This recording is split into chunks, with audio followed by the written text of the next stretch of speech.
Cristian, ¿qué es el nirvanismo?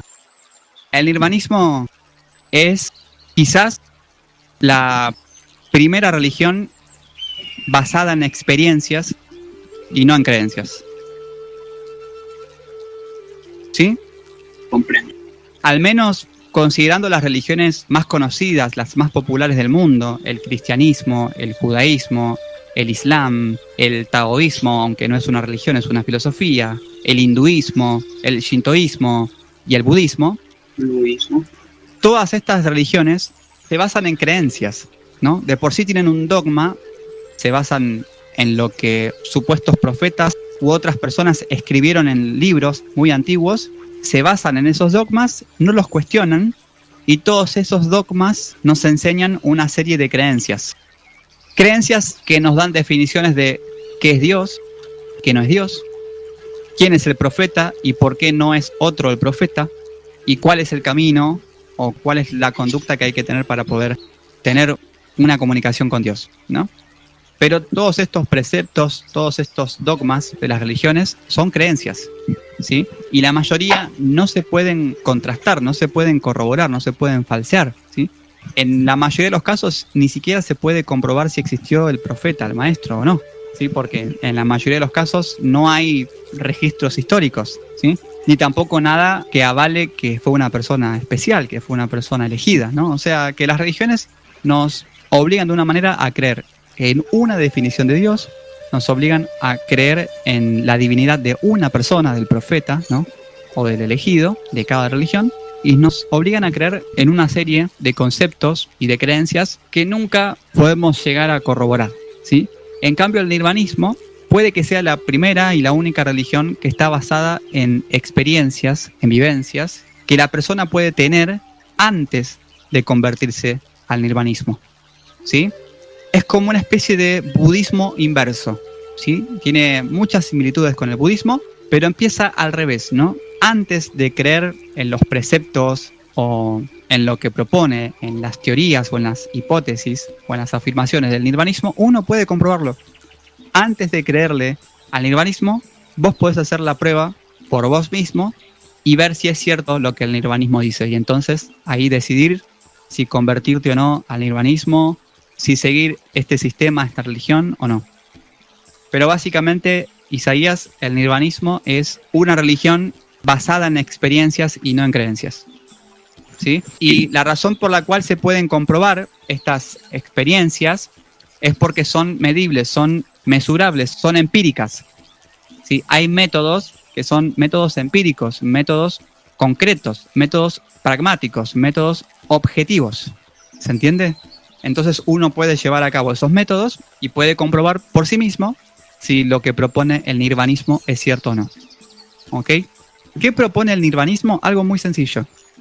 Porque el nirvanismo es una especie de resumen del budismo, ¿sí? Es una especie de budismo 2.0 o budismo 3.0. ¿Qué propone el nirvanismo?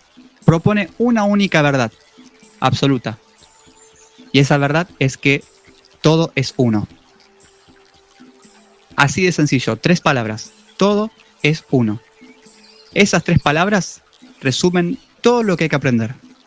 Y no solamente en esta religión, sino en la vida. Entonces, para el nirvanismo, el sentido de la vida es llegar a sentir, llegar a percibir que todo es uno.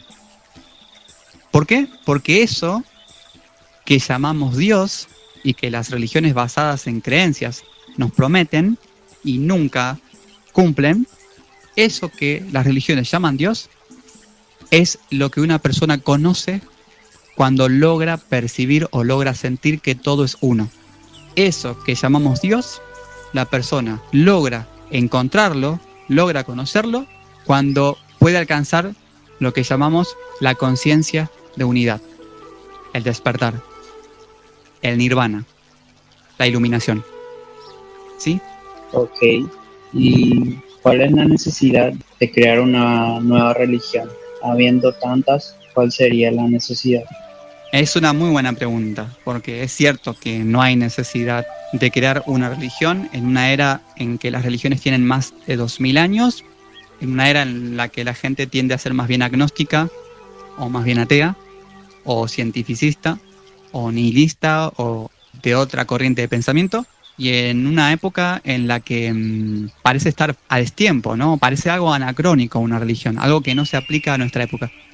Pero también tiene que ver con el hecho de que hay una necesidad humana que es la de conocerse a sí mismo, la de conocer a Dios, la de sentir plenitud y satisfacción, la de entrar en contacto con el amor universal, que son todos sinónimos de una misma cosa. Esa necesidad humana atraviesa todas las épocas. ¿Sí? Es parte de nuestra esencia y continúa hasta nuestros días. Es decir, que la gente de hoy sigue necesitando lo mismo que necesitaba la gente de hace siglos, que es alcanzar la iluminación, conocer a Dios, entrar en el estado de unión con Dios. Y las religiones y los sistemas alternativos no cumplen con lo que prometen. No logran que la persona, que el practicante, entre en contacto con la conciencia divina, ¿sí?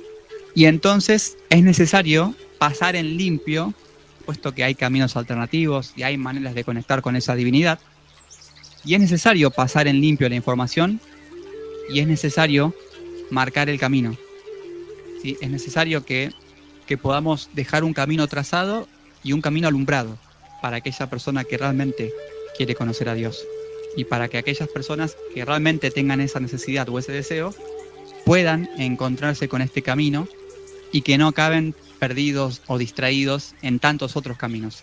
Esa es la razón por la cual el nirvanismo apareció en este mundo. Comprendo. Otra pregunta que iba a formular, creo que en parte ya fue respondida, de igual modo lo voy a formular y si puedes explayarte mejor, perfecto, es ¿qué diferencia tendría la religión del nirvanismo con las otras religiones ya existentes? Para empezar, el nirvanismo tiene muy poca relación con las demás religiones, salvo con las que voy a mencionar.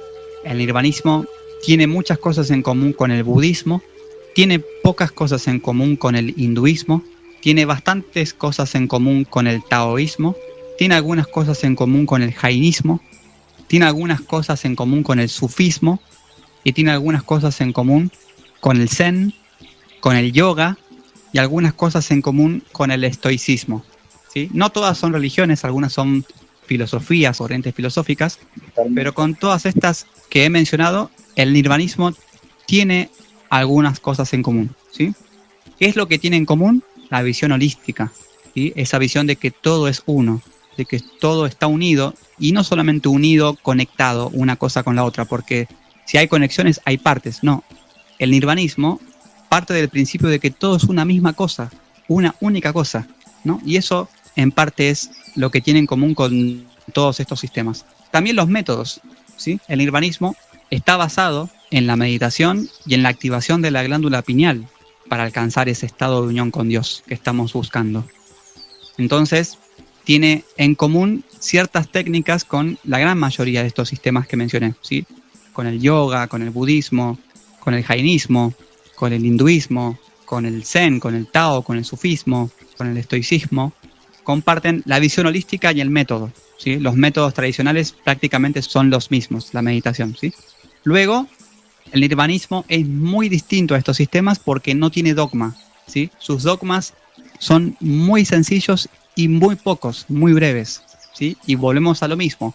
No son dogmas porque tú puedes comprobarlos por ti mismo en apenas 7 segundos, si te lo propones, y en todo caso decidir o verificar si lo que el nirvanismo propone es cierto o no, ¿sí? Entonces se parece al budismo, al hinduismo, al jainismo, al zen, al sufismo, al taoísmo, al estoicismo, un poco también al shintoísmo en algunas cosas. Se parece un poco a estas tradiciones holísticas, al feng shui, ¿ok? Se parece un poco, tiene bastante elementos en común. Principalmente tiene muchos elementos en común con el budismo, ¿sí? Porque en realidad el nirvanismo es un neobudismo, ¿sí? Es una revisión científica o pseudocientífica del budismo, ¿sí? Siempre digo que el budismo es una forma primitiva de la física cuántica, ¿sí? El budismo es el antecesor, es el abuelo de la física cuántica, ¿ok? O si se quiere, de la interpretación de Copenhague, ¿no? Para ser un poco más estricto por si nos está escuchando algún científico.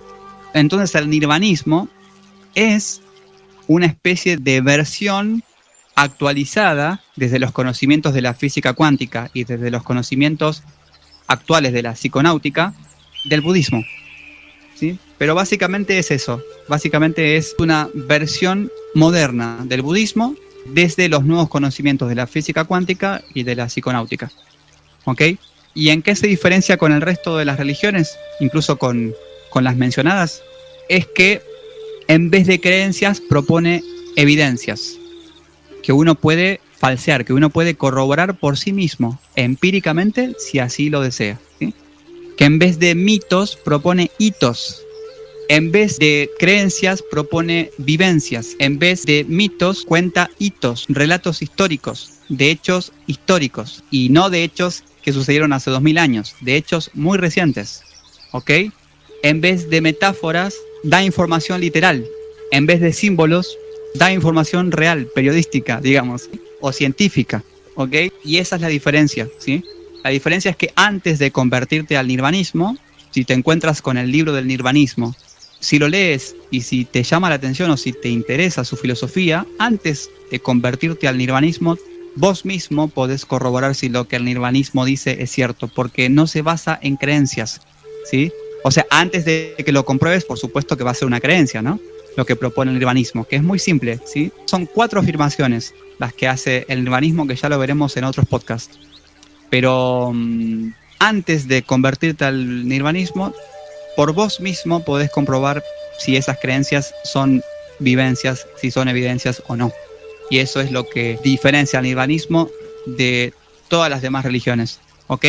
Ahora, si el nirvanismo propone o promueve o hace apología al uso de enteógenos, de alucinógenos, no, eso no es así, ¿ok? Lo iremos hablando con el paso de los episodios, pero no. Uno de los métodos que utiliza el nirvanismo es la psiconautia, pero es solamente uno de los métodos.